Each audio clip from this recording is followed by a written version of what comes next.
I want to tell you something that took me decades to understand, something that cost me friendships, opportunities, peace of mind, and years of unnecessary suffering.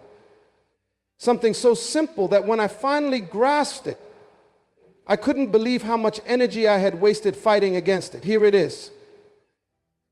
Most of what disturbs you doesn't deserve your reaction. Most of what angers you isn't worth your words. Most of what provokes you is designed to steal your power.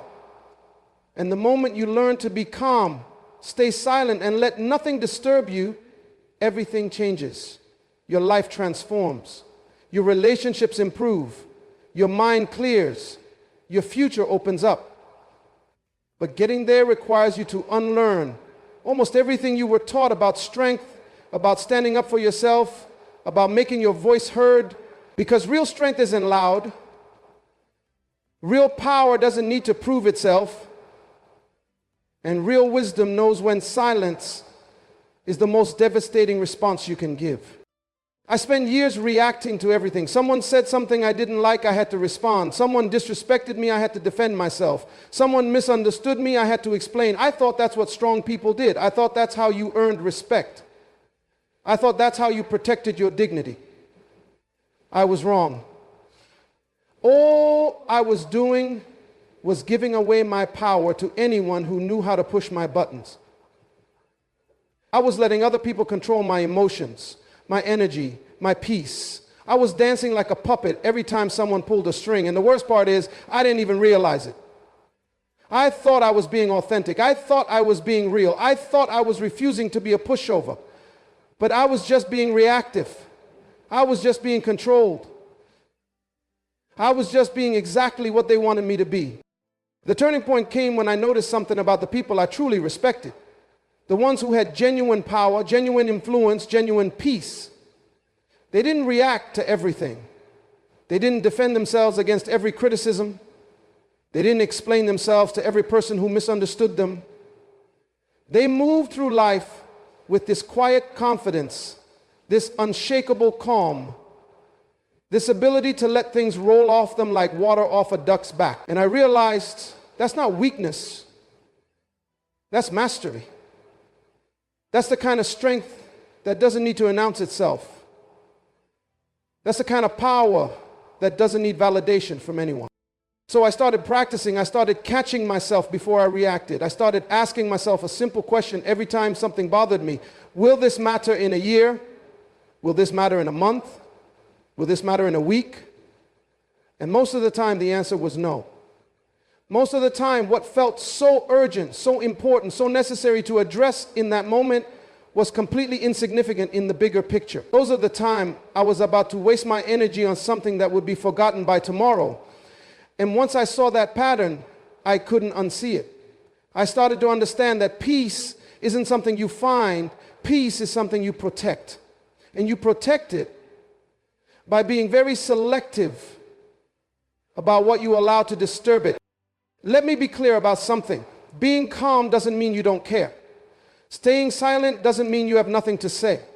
Letting nothing disturb you doesn't mean you're indifferent to what happens around you. It means you've developed the emotional maturity to distinguish between what deserves your energy and what doesn't. It means you've learned that not every battle is worth fighting, not every insult is worth addressing, not every opinion is worth considering, not every opinion is worth considering. It means you've realized that your peace of mind is too valuable to trade for the temporary satisfaction of proving someone wrong or putting someone in their place. I used to think that if I didn't defend myself, people would think I was weak. If I didn't speak up, people would take advantage of me. If I didn't react, people would disrespect me. But I learned the opposite is true. When you stop defending yourself against every petty criticism, people realize their words have no power over you.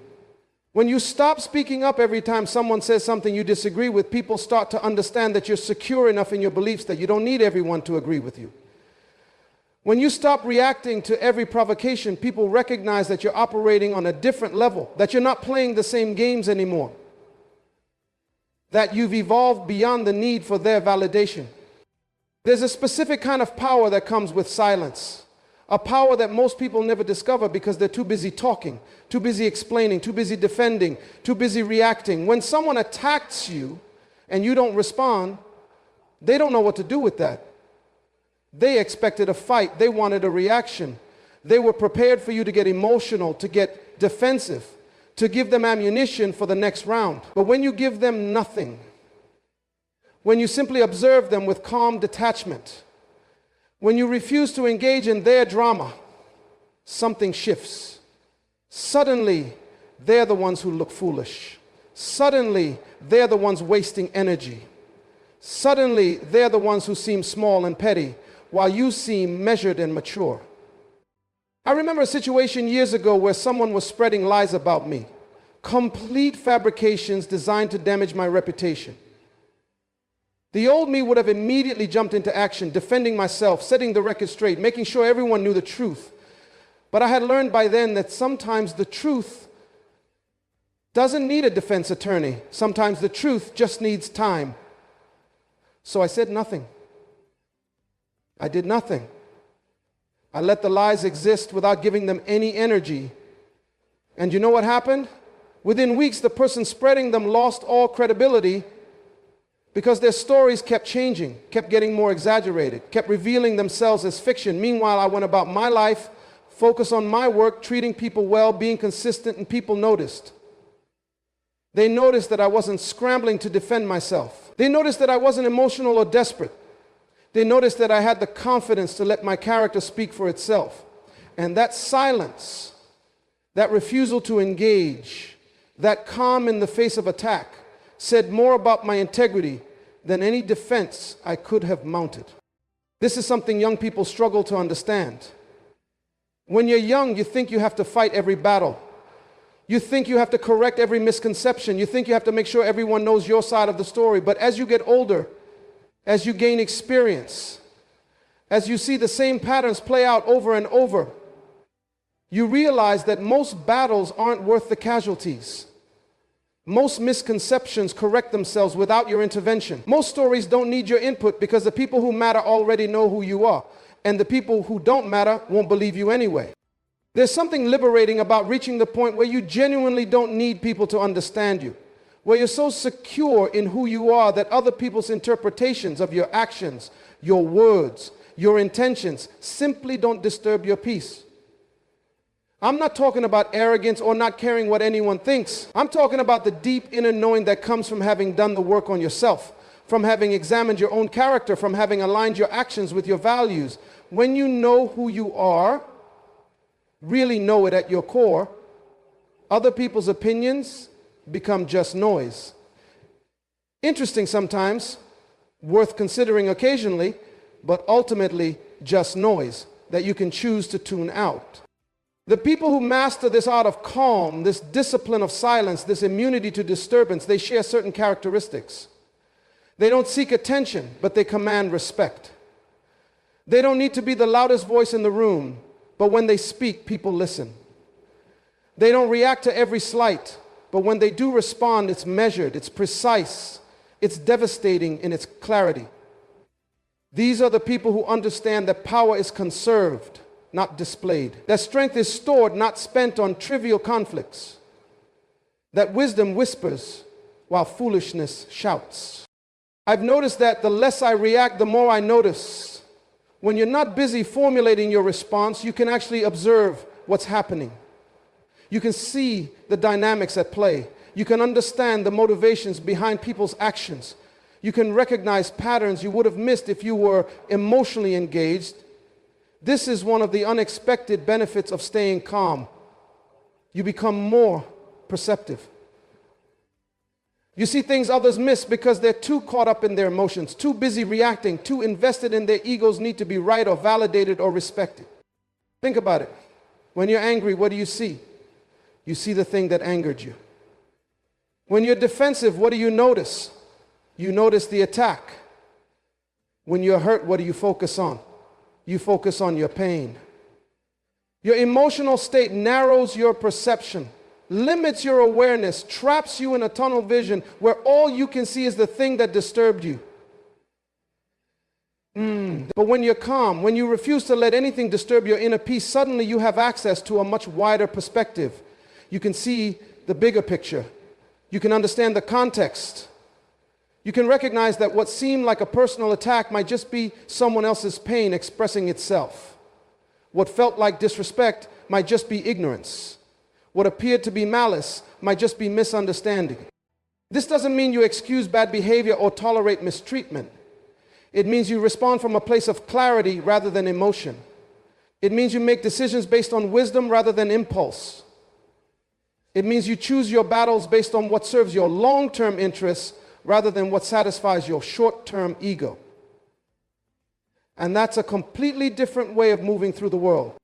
I'll tell you what changed for me when I adopted this approach. My relationships improved dramatically, not because I became a pushover, but because I stopped creating unnecessary conflict. I stopped taking things personally. I stopped assuming the worst about people's intentions.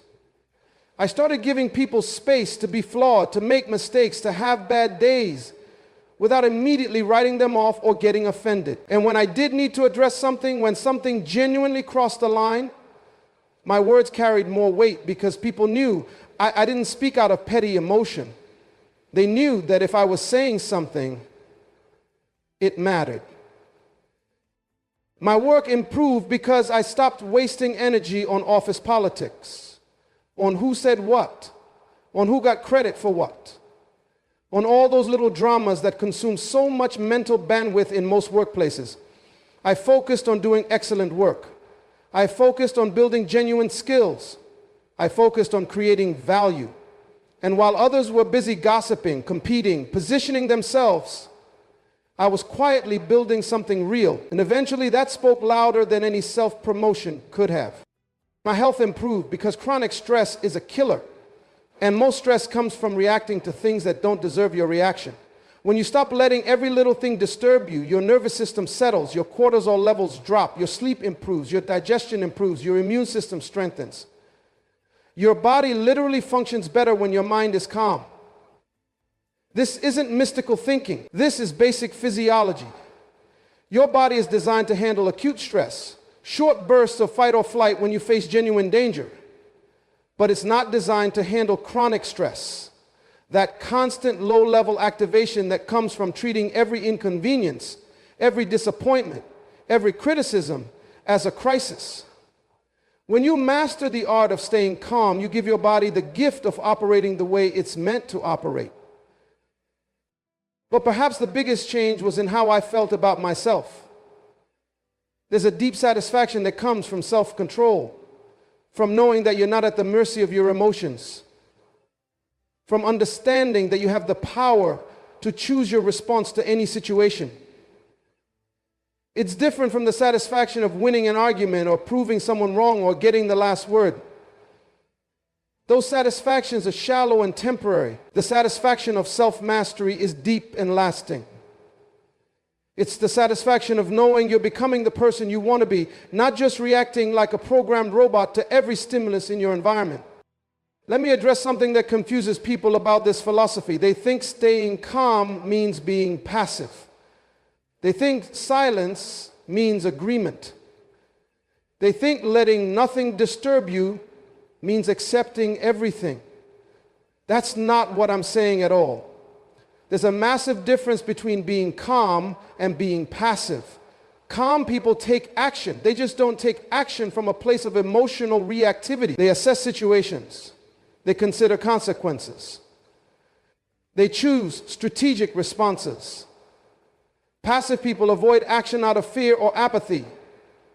Calm people delay reaction to choose the most effective action. There's a difference between silence and agreement. Sometimes silence is the most powerful form of disagreement. When someone says something ridiculous and you don't even dignify it with a response, that's not agreement, that's dismissal. That's a statement that their comment wasn't even worth engaging with. That's you maintaining your standards about what deserves your attention. Agreement would be nodding along, validating their perspective, supporting their position. Silence can be a brick wall that their words crash against and fall away from. And there's definitely a difference between letting nothing disturb you and accepting everything. I'm not talking about accepting injustice or tolerating abuse or allowing people to treat you poorly without consequence. I'm talking about maintaining your inner peace while you address whatever needs to be addressed. I'm talking about responding to problems from a place of centered strength rather than scattered emotion. The person who can stay calm while confronting a difficult situation is far more effective than the person who's emotionally dysregulated, saying things they'll regret, making decisions they'll reverse, burning bridges they'll wish they hadn't burned. Think about the people who have real power in this world. I'm not talking about celebrities or social media influencers. I'm talking about people who make significant decisions, who influence outcomes, who shape situations. They don't do it by being the most emotional person in the room. They don't do it by reacting to every provocation. They do it by staying calm under pressure, by thinking clearly when others are panicking, by maintaining their composure when everyone else is losing theirs. That's not coincidence. That's cause and effect. Their calmness is part of why they have power. Their refusal to be disturbed is part of what makes them effective. I've learned that most disturbances are tests, not in some cosmic sense, but in a very practical sense. People test you to see what you're made of. Situations test you to reveal your character. Life tests you to show you where you still have work to do. And the only way to pass these tests is to refuse to be disturbed by them. When someone tries to provoke you and you stay calm, you pass the test. When circumstances try to overwhelm you and you maintain your composure, you pass the test. When your own emotions try to hijack your decision making and you observe them without being controlled by them, you pass the test. And here's what's interesting. When you consistently pass these tests, fewer tests come your way. Not because life gets easier, but because you've demonstrated that you're not easily disturbed, so people stop trying to disturb you. You've shown that you don't engage in drama, so drama stops seeking you out. You've proven that you operate from principles rather than emotions, so situations that would have been chaotic with someone else resolve themselves smoothly with you. It's like you create a force field of calm around yourself that repels the kind of chaos that used to be normal in your life. But this doesn't happen overnight. This is a practice, a discipline, a skill you develop over time. You will fail at it repeatedly before you master it. You will react when you meant to stay calm. You will speak when you meant to stay silent. You will let things disturb you that you wish you could have ignored. That's part of the process. The key is to learn from each instance. When you react poorly, don't beat yourself up about it. Just observe it. Notice what triggered you. Notice what you felt. Notice what you said or did. Notice the consequences. And then ask yourself, how could I handle this better next time? Out of keeping a mental inventory of my triggers, the things that could reliably make me lose my composure. For some people, it's criticism. For others, it's feeling disrespected. For others, it's being misunderstood. For others, it's seeing injustice. Everyone has their specific triggers, the buttons that, when pushed, bypass their rational mind and activate their emotional reactivity. Once I identified my triggers, I could prepare for them for whatever period of time. But I always be better prepared. But once I had been prepared, I was ready. That updated the way that I prepared for them. I could practice my response ahead of time. I could develop strategies for staying calm when those buttons got pushed. And over time, those buttons became less sensitive. They still existed, but they required more force to activate. Eventually, some of them stopped working altogether. One of my biggest triggers used to be feeling misunderstood. If I said something and someone interpreted it differently than I intended, I would immediately jump in to clarify, to explain, to make sure they understood what I really meant. I couldn't stand the idea of someone having a wrong impression of my thoughts or intentions. But this made me exhausting to talk to. Every conversation became a negotiation about meaning. I couldn't let anything go. I couldn't accept that sometimes people will misunderstand you, and that's okay. I couldn't relax into the reality that your words belong to others once you speak them, and they're going to interpret them through their own filters, their own experiences, their own biases, and there's nothing you can do about that. Learning to let people be wrong about me was incredibly freeing. I stopped spending so much energy on correction and clarification. I stopped trying to control everyone's perception of me. I accepted that some people will misunderstand me and there's nothing I can do about it, and more importantly, there's nothing I need to do about it. The people who matter will understand me or will ask for clarification if they don't. The people who don't matter can think whatever they want. Their misconceptions are their problem, not mine. Another trigger was feeling disrespected. If someone spoke to me in a tone I didn't like, or dismissed my opinion, or didn't acknowledge my contribution, or treated me as less than I believed I deserved, I would bristle. I would find a way to reassert my value, to remind them who they were dealing with, to put them in their place. But all this did was make me look insecure. Secure people don't need to demand respect. They don't need to react to every slight. They know their value and they don't need it validated by everyone they encounter. When I finally understood that, when I finally internalized it, I stopped caring so much about whether every person I interacted with treated me with the level of respect I thought I deserved. Here's what I learned about respect. You can't force it. You can demand it, but that's not real respect. That's fear or compliance.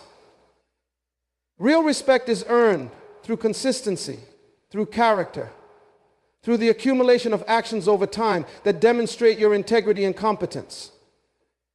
And the irony is, the less you need it, the more you get it. The more secure you are in yourself, the less you react to disrespect. The more respect comes your way. Because people recognize that you're not desperate for their validation. They recognize that you're operating from a place of genuine self-worth rather than fragile ego. I also used to be triggered by injustice. When I saw something unfair happening, I had to speak up. I had to do something. I had to make it right. And while there's nobility in that impulse, it also meant I was constantly agitated, constantly fighting, constantly exhausting myself, trying to fix everything wrong with the world. I had to learn to distinguish between the injustices I could meaningfully impact and the injustices I couldn't. I had to learn to pick my battles. I had to learn that you can care about something without making it your personal crusade. You can acknowledge something is wrong without feeling obligated to fix it yourself right now. You can maintain awareness of problems while also maintaining your peace. This doesn't mean you never take action against injustice. It means you take strategic action rather than reactive action. It means you choose the battles where you can actually make a difference rather than scattering your energy across every wrong you encounter. It means you sustain your capacity to create change by not burning yourself out on fights you can't win. The people who create lasting change in the world aren't the ones who react emotionally to every injustice. They're the ones who stay calm enough to develop effective strategies, who maintain their composure enough to build coalitions, who preserve their energy enough to sustain long-term efforts. Emotional reactivity might feel good in the moment, but it rarely creates lasting impact. As I practiced staying calm, as I developed the discipline of silence, as I learned to let fewer things disturb me, I noticed my decision-making improve dramatically. When you're emotionally activated, you make terrible decisions. You say things you don't mean. You make commitments you can't keep. You burn bridges you'll need to cross later. You prioritize short-term satisfaction over long-term benefit. But when you're calm, when you're not disturbed, you can think clearly. You can consider consequences. You can evaluate options. You can choose the path that serves your actual interests rather than your momentary emotions. I used to make decisions in the heat of the moment all the time. Someone would make me angry and I'd quit. Someone would disappoint me and I'd cut them off. Something would go wrong and I'd abandon the whole project. I left jobs I should have stayed in. I ended relationships I should have worked on. I gave up on goals I should have persisted with. All because I let my emotions drive my decisions. All because I couldn't stay calm long enough to think things through. All because I let temporary disturbances override my better judgment. Now I have a simple rule. If I'm emotionally activated, I don't make decisions. I wait. I sit with it. I let the emotional wave pass. I give myself time to return to baseline. And then from that place of calm, I consider what action, if any, is appropriate. Sometimes I realize that what felt like a crisis in the moment is actually not that big a deal. Sometimes I recognize that what seemed like an unforgivable offense was actually a misunderstanding or someone having a bad day. Sometimes I understand that what appeared to require immediate action actually requires no action at all. And even when I do need to take action, I take much better action from a place of calm than I ever could from a place of disturbance. This practice has saved me from countless mistakes. It saved relationships that I would have destroyed in a moment of anger. It saved me from career moves I would have regretted. It saved me from purchases I didn't need, from commitments I couldn't fulfill, from promises I couldn't keep. The person I was 10 years ago, reacting to everything, emotionally dysregulated, taking everything personally, that person made so many unnecessary problems for himself. The person I am now, practiced in calm, disciplined in silence, refusing to let most things disturb me, this person navigates life so much more smoothly. And it's not because my circumstances are easier. If anything, my circumstances are more complex now. More responsibility, more pressure, more potential problems. But I'm more capable of handling them because I've developed this capacity for calm. I've built this muscle of non-reactivity.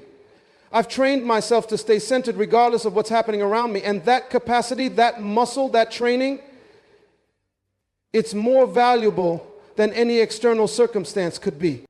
Let me tell you about silence specifically, because this is something people really misunderstand. They think silence is weakness. They think if you don't speak up, you're letting people walk all over you. They think if you don't defend yourself, you're admitting guilt. They think if you don't engage with criticism, you're conceding the point. None of that is true. Silence is often the strongest possible response. It's the response of someone who doesn't need to prove anything. It's the response of someone who's secure enough to let accusations go unanswered. It's the response of someone who understands that explanations are for people who deserve them. And most people don't. I've watched people talk themselves into trouble so many times.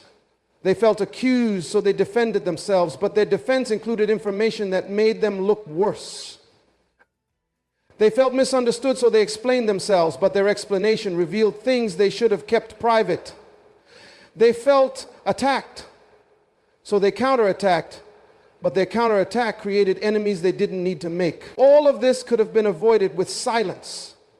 All of this happened because they couldn't tolerate the discomfort of letting someone think something incorrect about them, even temporarily, even when that person's opinion didn't actually matter. There's a certain maturity that comes with understanding you don't owe everyone an explanation. You don't owe everyone access to your thoughts, your reasoning, your justifications. Some people have earned that access through relationship, through trust, through demonstrated wisdom. Most people haven't. Most people are just curious or nosy or looking for ammunition or trying to satisfy their own need to understand things that frankly aren't their business. And you're allowed to keep your business private. You're allowed to let their curiosity go unsatisfied. You're allowed to maintain boundaries around what you share and with whom. I used to be an over-explainer. Someone would ask me why I made a decision and I'd give them a dissertation. Someone would question my choice and I'd justify it with extensive reasoning. Someone would doubt me and I'd prove myself with evidence and arguments. I thought this was being transparent. I thought this was being open. I thought this was building trust. But what it actually was a subtle form of seeking approval. I was trying to get people to agree with my choices. I was trying to get validation that I made the right decision. I was outsourcing my confidence to their judgment. And that meant I was never truly secure in my own choices because I always needed external confirmation. Learning to simply say, that's what I decided, or that's what works for me, without further explanation was powerful. It forced me to be more certain of my choices before I made them, because I knew I wouldn't have the crutch of explaining them away later. It forced me to be more comfortable with people potentially disagreeing with my choices, because I wasn't going to argue them into agreement. It forced me to develop genuine self-trust rather than constantly seeking consensus. And it saved me enormous amounts of energy that I used to spend in endless explanations to people who weren't going to be convinced anyway. Here's a truth that took me too long to learn. Most people aren't listening to understand you. They're listening to respond. They're listening to find the flaw in your argument. They're listening to gather ammunition for their counterpoint. They're listening with their own agenda firmly in place, just waiting for you to finish speaking so they can say what they already decided to say before you even open your mouth. And once you realize this, you realize that most explanations are wasted breath. Most justifications fall on ears that aren't actually open to being persuaded. Most attempts to make people understand are attempts to change minds that have no intention of being changed. So why waste your words? Why spend your energy? Why disturb your peace by engaging in conversations that aren't actually conversations but just parallel monologues where nobody's really communicating? Better to save your words for the people who've demonstrated they're actually listening. Better to save your explanations for the people who've earned the right to hear them. Better to maintain your silence with everyone else and let them think whatever they're going to think, regardless of what you say.